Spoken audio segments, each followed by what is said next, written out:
তুমি আমার অফিসে গিয়েছিলে, তুমি জমি চাও না সেটা বলেছ, তাহলে তুমি চাওটা কি?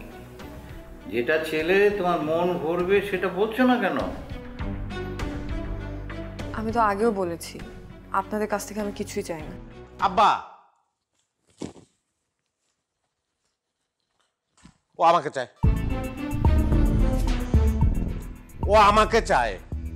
এই তুমি বলছো না তুমি আমাকে চাও? আব্বাকে বলো ইট ইজ হাই টাইম, বলো। আচ্ছা, আমি একটা জিনিস বুঝি না, আমি কোনো কথা বলতে নিলে কারোর সঙ্গে তুই ফস করে ভেতর ঢুকিস কেন? না না আব্বা, ও বলছে, ও নিজের মুখে বলছে, আমি নিজের কানে শুনছি। ও এখন নিজের মুখে বলবে, আব্বা নিজের কানে শুনবে। তুমি বলো আব্বার কানে ওকে আছে, বলো। নেওয়াজ ভাই, লজ্জা পাওয়ার কিছু নাই নীলিমা, লজ্জা নারীর ভূষণ, কিন্তু আসন দখল করতে হলে এই ভূষণটা ছাড়তে হয়। ছাড়ো, বলো। নেওয়াজ, ও বিবাহিত, ও তোকে চায় না। ও আমাকে চায়, ও নিজের মুখে বলছে আব্বা। না, ও তোকে চায় না, ও বিবাহিত, ওর স্বামী আছে। স্বামীর গুল্লি মারি ও চায়, ও আমারে বলছে ও চায় আমাকে। না, ও যদি চাইতো তোকে তাহলে আরেকজনকে বিয়ে করতো না, ও তোকে বিয়ে করতে চায়নি কখনো। তাই আমি চেয়েছি, বারবার চেয়েছি, ভিক্ষাও চেয়েছি। একটা মিথ্যা বারবার বললে নাকি সেটা সত্যর মতো শোনা যায়। আপনিও একটা মিথ্যা বারবার বলে সত্য প্রমাণ করতে চাইছেন। উনি একদিন ঠিকই সুস্থ হবে আর উনি সবটা জানবে, তখন আপনি বুঝবেন। এই মেয়ে, তুমি কি বলতে চাইছো? কি বলতে চাইছি সেটা আপনি খুব ভালো করে বুঝতে পারছেন। আচ্ছা তুমি এখন যাও তো, এখন আমি কোনো ব্যাপারে আর কথা বলতে চাইছি না। কেমন? আপনার কিছু বলার থাকলে তো বলবেন।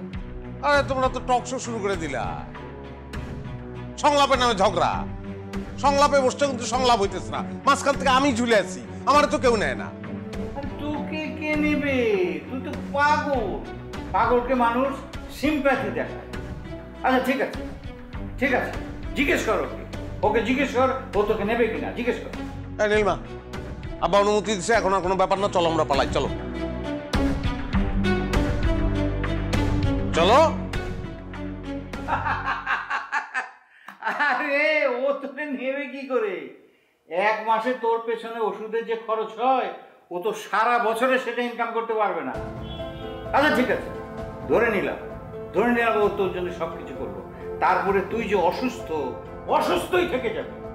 আপনি এভাবে কেন বলছেন? উনি একদিন ঠিকই সুস্থ হবে। ও কোনোদিন সুস্থ হবে না। কি শুরু করলে তোমরা? আম্মা আম্মা আম্মা আম্মা, তুমি একদম ঠিক সময় আসছো। আব্বা তো মেন্টাল হয়ে গেছে, আব্বা বলতেছে আমি নাকি অসুস্থ। আমার কি অসুখ আমি তো বুঝতে পারলাম না। হ্যাঁ, অদ্ভুত আচরণ করতেছে। ও অসুস্থ?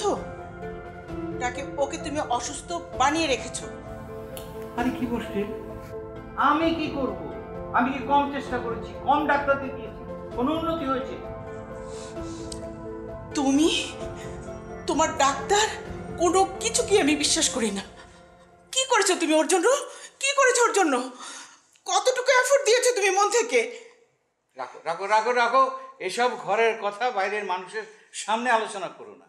একটা ফকিন্নির মেয়ে, তাকে ঘরে জায়গা দিয়েছি, এখন সে সংসারে ঢুকতে চাইছে, নিজের সংসার নষ্ট করে এখন আমার ছেলের জীবনটা নষ্ট করতে এসেছে। কি ব্যাপার? না নীলিমা, তুমি চলে যেতেছো কেন? আমি তো বুঝতে পারলাম না। কি মানে আমরা কোন পয়েন্টে ছিলাম? আমাদের পয়েন্টটা কি ছিল? হ্যাঁ, সে তো মেন্টাল, সে তো সবকিছু এলোমেলো করে ফেলছে। পয়েন্ট ছিল কি?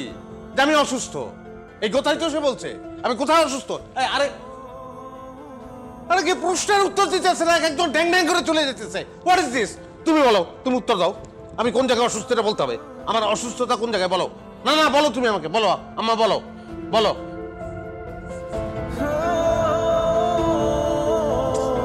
প্রশ্নের উত্তর দিবা, কান্নাকাটি কেন?